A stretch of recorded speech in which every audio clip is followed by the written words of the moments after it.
European scholars had known for many years that ancient Egyptians used a kind of writing called hieroglyphics, but they weren't able to understand a single word of it until Napoleon scientists discovered an ancient stele near the town of Rosetta that was written in both ancient Greek and hieroglyphics. Knowing the Greek, they were able eventually to figure out the hieroglyphics, and a whole storehouse of ancient knowledge was opened up. For those of us who are trying to figure out MH370, the flaperon barnacles are the hieroglyphics. They're telling us how long the piece was in the water, but we don't understand them well enough to know what they're saying. To extend the metaphor, the barnacles that we can collect from drifter buoys are like the ancient Greek on the Rosetta Stone. We can use the data from the buoys to tell us exactly what their size means, and that in turn will tell us how long the flaperon was in the water. But unlike the Rosetta Stone, which was a single object recovered in the course of French empire building, data from the buoys is scattered literally all across the ocean surface. And retrieving it is going to be a lot harder than digging up an ancient rock. We're going to need help, a lot of help. Fortunately, there happens to be a community of people who are in an excellent position to do just that. Recreational sailors who are circling the world by boat, many of whom are ready and willing to pitch in and do some citizen science. Today, we're going to talk about that project and also our first experiment and how it turned out.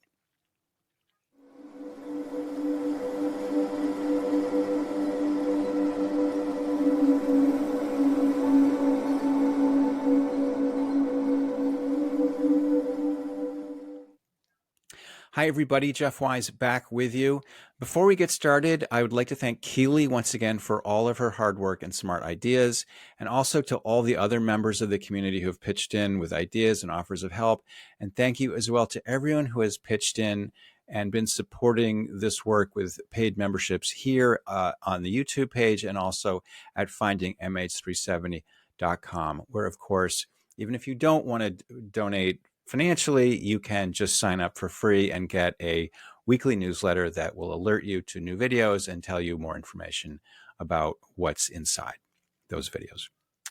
I'd also like to draw your attention to a news item that I think has particular relevance to our case. The Guardian is reporting that Russian saboteurs are suspected of planting an incendiary device on board a plane, presumably a cargo plane, which then flew to Birmingham. The device was offloaded.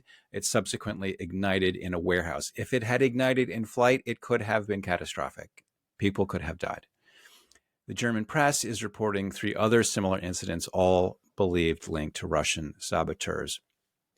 The story hasn't gotten a ton of attention in the general media, and I think that it should, because what's more alarming than the damage to these particular aircraft potentially is the idea that civil aviation is no longer off limits. A decade after Russia shot down MH17, it's effectively extending its attacks against civil aviation. And if it gets away with planting incendiary devices on cargo planes, it's going to be a matter of time before it's sabotaging passenger planes in flight. It's a dangerous situation. I feel it's underappreciated, as viewers of this podcast will know. Okay, anyway, let's get on with the show. Let's talk about citizen science. As I'm sitting here before you, it's day 17 of the Kickstarter. The idea being to buy a flaperon and let it loose to see if barnacles grow on it in the same way that they did on the MH370 flaperon. If you would like to help out with that, please do. We are not currently on track to meet our goals, frankly. And if that's the case, the flaperon will not be setting sail, which would be sad. So if you want to kick in, maybe it'll work. However, the Finding MH370 project will continue regardless, because the other half of the project will continue apace, and that is to build a robust understanding of how Lepus barnacles grow in the southern Indian Ocean so we can understand where the Reunion flaperon floated from. And this is something that we can do without any budget at all. Just the engagement and enthusiasm of volunteer citizen scientists. Now, just to give a nutshell background for those who might be coming in a little late into the show. We've been going for quite a few episodes now. But if you're new to the show, goose barnacles are a kind of organism that look like a mollusk, but are actually more closely related to crabs and lobsters. When they first hatch, the larvae swim around freely throughout the ocean, all around the world's oceans, really. But when they're approaching adulthood, they find a piece of floating whatever out in the open ocean and they crawl around it, they search it out, and they find a nice spot. They like to be kind of in the shade, in a nice little nook and cranny if they can find it. They find the spot that they like, and then they glue their head to that substrate, whatever it may be. And they will be stuck there for the rest of their lives. And they will filter food from the water with these kinds of appendages that are evolved from their feet. And they grow bigger and bigger and bigger. Now, a couple of things about this creature. The scientific name is Lepus anitifera.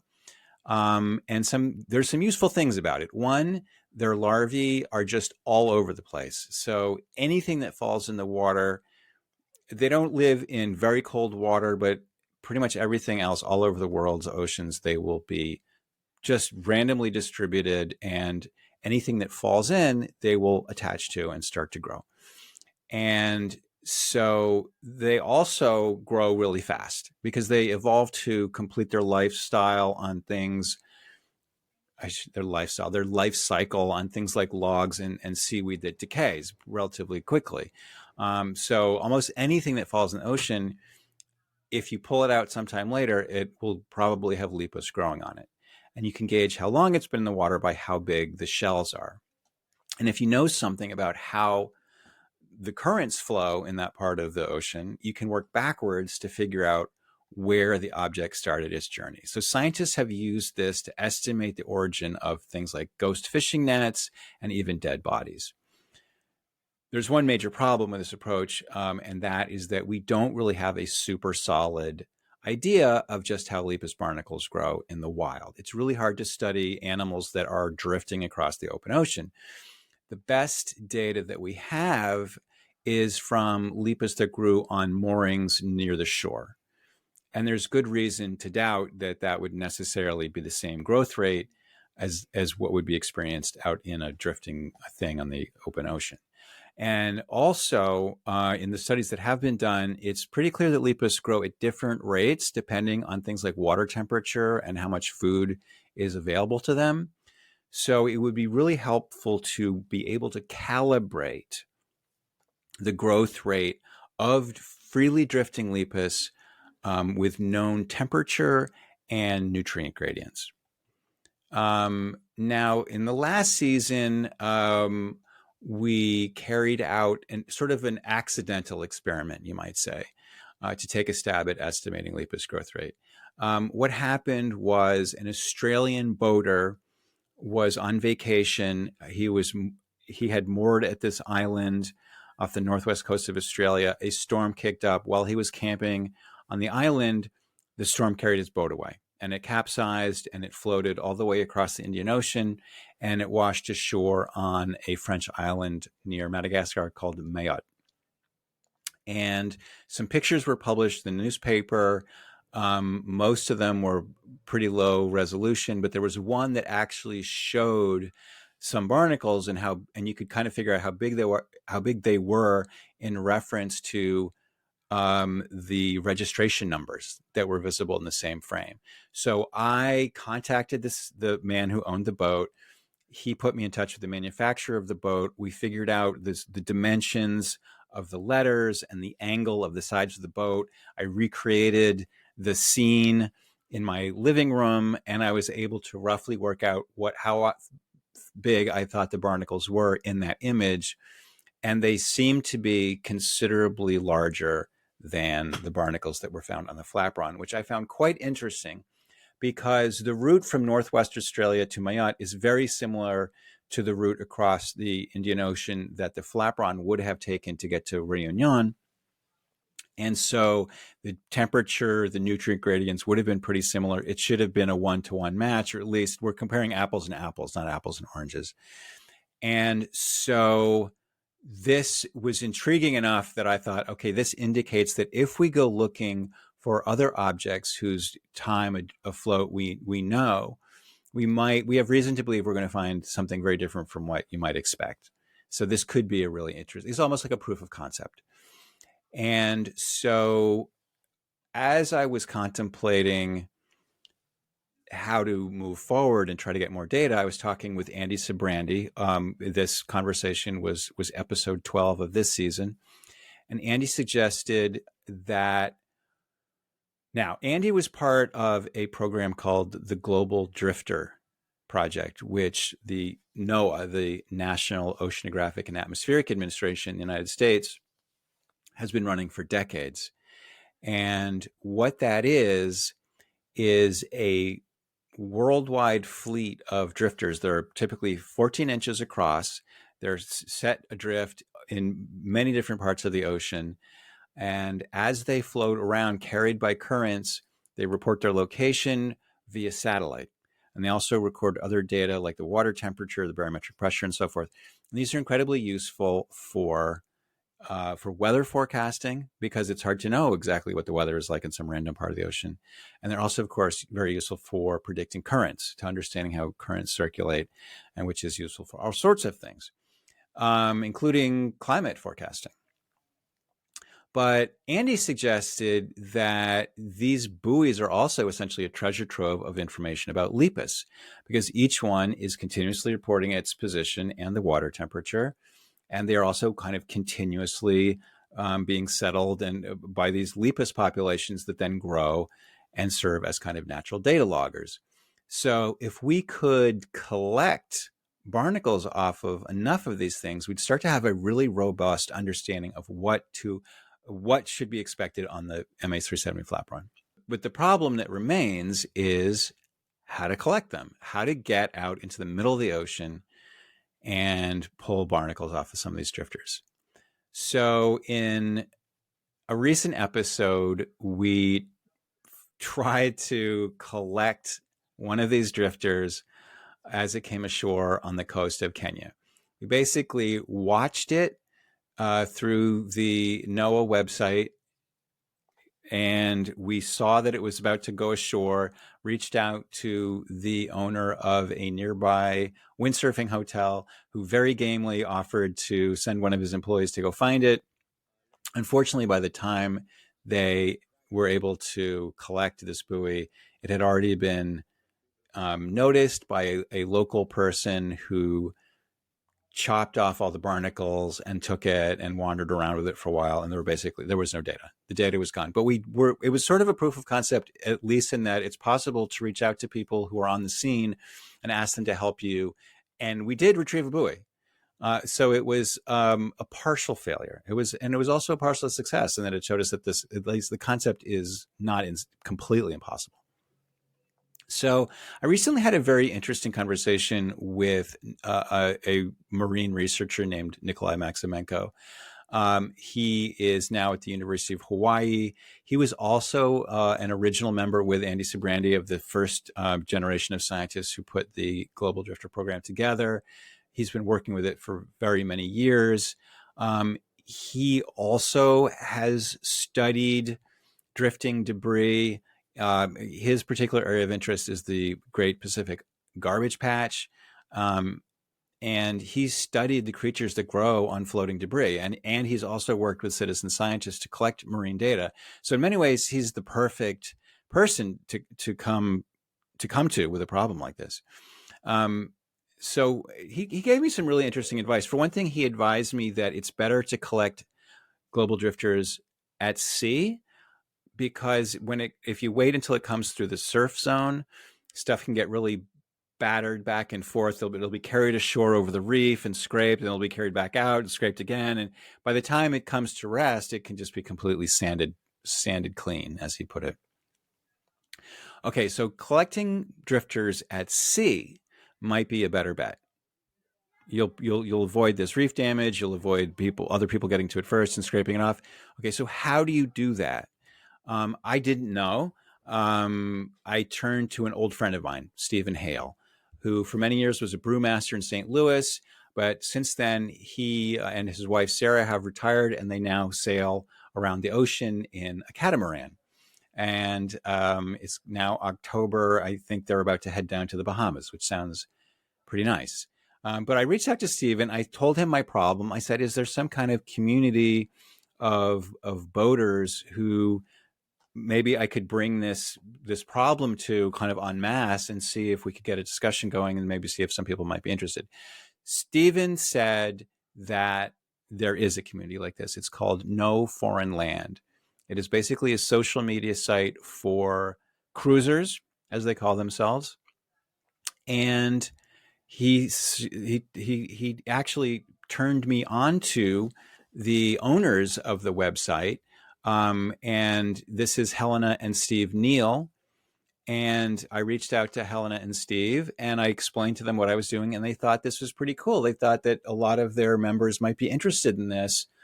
You know, it's a way to learn about the ocean, to take part in a kind of collective beneficial activity. A lot of cruisers are sailing with their kids and are kind of homeschooling their kids on board and might be able to use it as a kind of a science lesson for them. So I am going to be setting up a page on No Foreign Land. Hopefully, people on the website will read it. And if they're intrigued, then they can pitch in. And it would also be helpful to have viewers of this YouTube page who want to pitch in and kind of keep an eye on the NOAA data, because there's 1,200 of these buoys floating around. And I have a few that I've been watching for a while.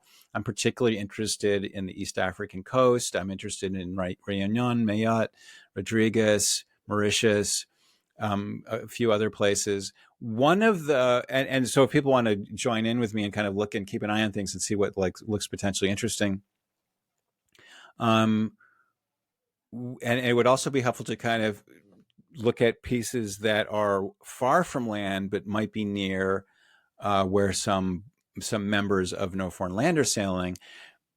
Because one of the cool things about this website is that if you see a boat that's near an interesting piece of debris, you can contact them directly. There's a chat function on this website. And so case in point, last Saturday, I was looking around, just kind of poking around the different parts of the map that NOAA puts out. And I noticed that there was this a very interesting drifter. I'd been watching it for a while. It had been sort of zipping in a very determined way towards one of the islands in Tonga called Vavau. And this was a place where there's lots of hotels and there's dive operations. There's people with boats who will take you out for a day if you pay them some money. And so basically a lot of people who could be out and about on the water. And I had sort of poked around using the internet before to try to maybe reach out to a dive operation or a beachside hotel. Now I went in with No Foreign Land and I zoomed in to see what would be the nearest boat to this piece of debris that had kind of swung towards this island and then kind of looped around and come around and was now just 12 nautical miles away, which in ocean terms is really, really close. I mean, a reasonable motorboat can get to 12 nautical miles in like half an hour. So I thought, oh, this could be a great opportunity. So I just reached out to the nearest boat, and it's a boat called Itchy Feet. And I clicked and I sent a chat and I thought, what are the odds that this person is going to answer me? But with a matter of minutes, Leslie Graney answered me and I explained to her why I had reached out to her. And she said, why are you reaching? I'm just a normal boater. I'm like, yeah, but you can help if you're interested. So Leslie and her husband, Peter, leaped into action. It was like 6:30 in the morning, but they just, they're very energetic people. I mean, I think if you sail around the world, you're kind of a pretty active person just by nature. You can't be too much of a couch potato if you're sort of out crossing the ocean by yourself. So they leaped into action. I waited until it took them a couple hours to kind of maneuver close to where this thing was drifting. And I tried to estimate where they could find this buoy. Now, here we run into the first problem, which is that the data that NOAA shows on this particular website is 3 to 4 hours old, closer to 4. And it updates every hour if you're lucky. Sometimes it doesn't. We were lucky. And you can sort of project forward based on how it's been moving in the past. If you are lucky, it will move in a very steady way. Sometimes these things just go in a straight line. They go the same distance every hour, and it's not that hard to plot where it's going to be in 4 hours. However, and this one had been like that-ish. I hadn't really thought about it too much, but now I thought about it a lot, and I kind of furrowed my brow, and I guesstimated a location. I sent it over to Leslie and Peter, and they very gamely set about searching for it. Now, here we have a second stroke of luck. The first stroke of luck being that Leslie and Peter are just super game to like field a request from some random person from half a world away. The second stroke of luck is that Pete is a retired former longline fisherman. So he would go out from New Zealand, where he's from, and he would put out these long lines, and the fish would hopefully bite the lures, and then he would have to go and find the buoy. So I think for most people, most human beings on planet Earth in the year 2024, looking for buoys in the open ocean is not something that is part of their professional expertise.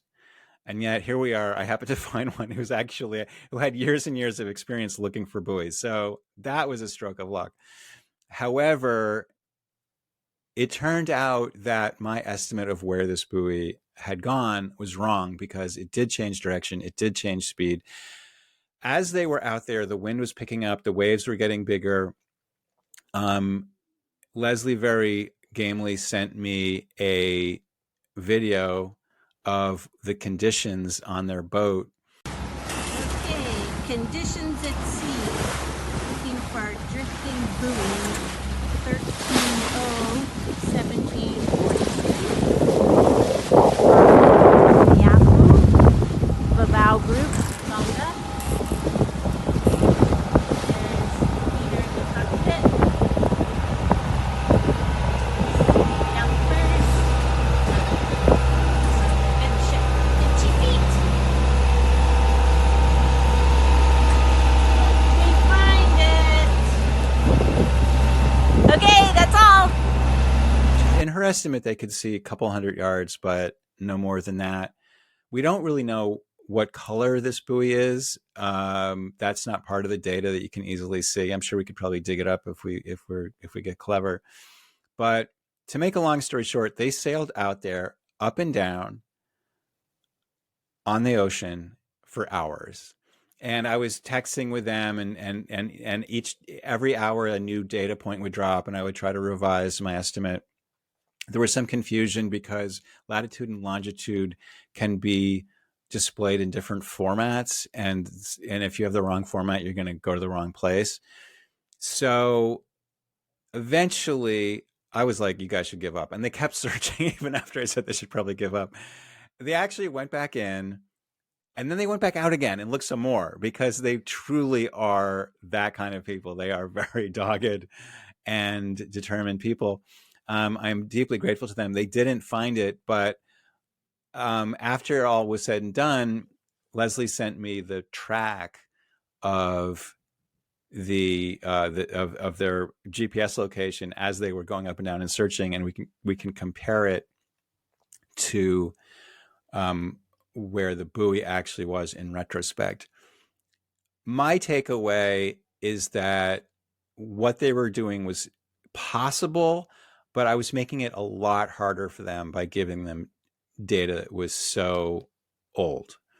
And now, as I think I've mentioned this in an earlier episode, it's possible to get fresher data, and I'm working on that. So this whole experience, even though, oh, and something else I want to say is that after this all, we kind of leaped into action and did this whole exercise. And I hadn't even talked to them. I didn't know really much about them. After it was all over, I connected with them for a video call, and I asked them about themselves. This is what they said. Well, Leslie's been sailing since she was probably 20, eh? Yeah, Something like right that. after college. So I work and then I take off sailing around the world, and then I run out of money. I went back and worked. And Peter was a commercial fisherman in New Zealand. That's as far as we got in the interview before my video interview software went kaput. I didn't realize it. We had a very long, lovely conversation, and a lot of what they told me I've related to already in this podcast. But I'm sorry I wasn't able to air more of our interview. Um, I'm learning about collecting drifters from Ocean Buoys. I'm also learning about how to use this video software. I should have, the minute your image froze on that video, I should have stopped and restarted, but I didn't. So there we are. But anyway, I hope that our conversation will continue because they are super good buoy searchers and they seem into it. And I hope that we can work together and get some real data, because I feel like we're this close.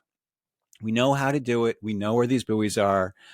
And I think that once we get this community going on no foreign land, and I figure out how to up the frequency, if the data is only an hour old, Pete told me that when he is searching for his tuna long line buoys, it would send out a GPS signal every 15 minutes. And it still took a little bit of doing, but it was pretty easy to go find those buoys. 4 hours is way too long. I think an hour will be like a piece of cake. It won't be as easy as 15 minutes, but I think it will be eminently doable. I think another thing we're going to need to look out for is how windy is it.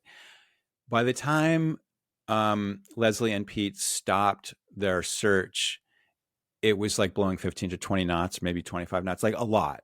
And I'm someone who messes around in kayaks. I would never go out in that kind of weather. So bigger waves just mean you can't see as far. It's going to be a lot harder to pick out something like that out of the water. So we're gaining a lot of knowledge. We're gaining ways to reach out to people. I'm really excited about the possibility of building a community of people who are psyched to gather some data. I think we could really get a lot of data. I think we can really have a really robust idea of how Lepus barnacles grow on objects in the kind of water that the MH370 flatbron floated through.